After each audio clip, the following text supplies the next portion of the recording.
a staff ID in, and then type a note.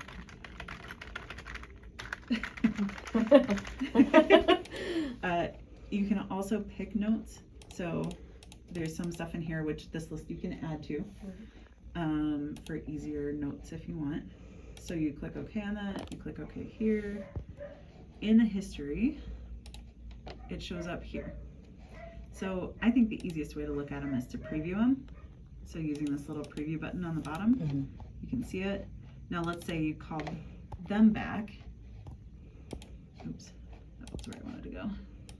So callbacks, you can come back in here, leave your ID again. So whoever's talking to them, put their ID in.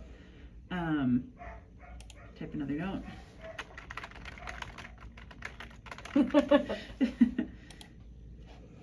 Click OK. So then this is actually timestamping it. Got it time-stamped. Yep. Yay. And then, okay, so then you call them back again. And you could look at your daily planner from daily planner too, like they can see all of their callbacks. Go ahead and just type something new in there. That's like the preferred outcome probably. Okay. So if it's something like if you're not on that patient already, callbacks are in the daily planner. So go ahead and put your ID in. Click to callbacks, pay for all staff. This one, that is, I think we put it in for the 29th. So, let's see, I'm having trouble seeing it. Test array. Okay, so from here, when you double click it, it just takes you to that same place. All of your notes are down here at the bottom. So you get a quick view of it. So you can just quick review.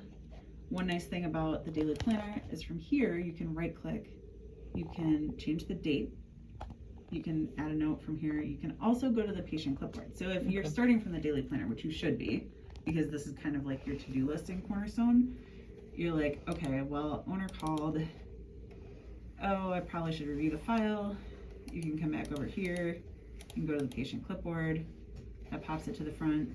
You're like, okay, well, I see that, you know, they were mad about like whatever this thing is. Come back here, pending, type your note. And then once you're done, you can just write your last note in there, like whatever that resolution is. Click OK. Click OK. It disappears off your list. Okay. When you go to the patient clipboard, which we have like everything up here. So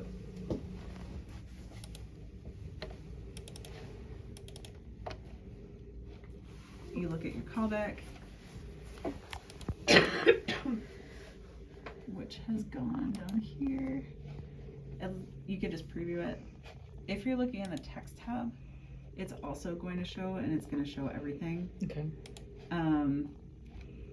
This is like kind of advanced Cornerstone wizardry, but if you like are looking for the quick ways to do things, if you want to narrow it down just to callbacks, you can right click right where it says history, and then it gives you the list of all of the stuff that is available to look at. And then you can narrow it down to Maybe callbacks. Yeah, there it is. And then that's just going to filter it to all the callbacks. Now, the one thing that you do need to know about that is the filter never resets itself. So you have to go back in there and tell it to show everything. Or the next time somebody goes to that file, they're going to be like, what happened? But if like you're really looking for something and having trouble finding it, that can be kind of a useful thing. But yeah, I really like the preview. Like I said, I just like the way the callbacks are organized. I like the way they're time stamped. You know, I think it's really good at like, the advantage to them also is that you can pass them back and forth, which granted you can do with medical notes too. Because whoever's staff ID is on that callback, that's whose daily planner it's going to show up in. So I know this is something that I've like kind of repeated. I don't know if who has heard it actually, but like I think one of the things that you guys are going to have to do overall is get used to like people using generic boxes. So having like, a generic box for box, like a generic refill request, a generic tech box for things that like anybody needs to see, not just one specific doctor. That's what Maria's doing, for their prescription request, and it works. And Excuse me. I think for doctors, go ahead.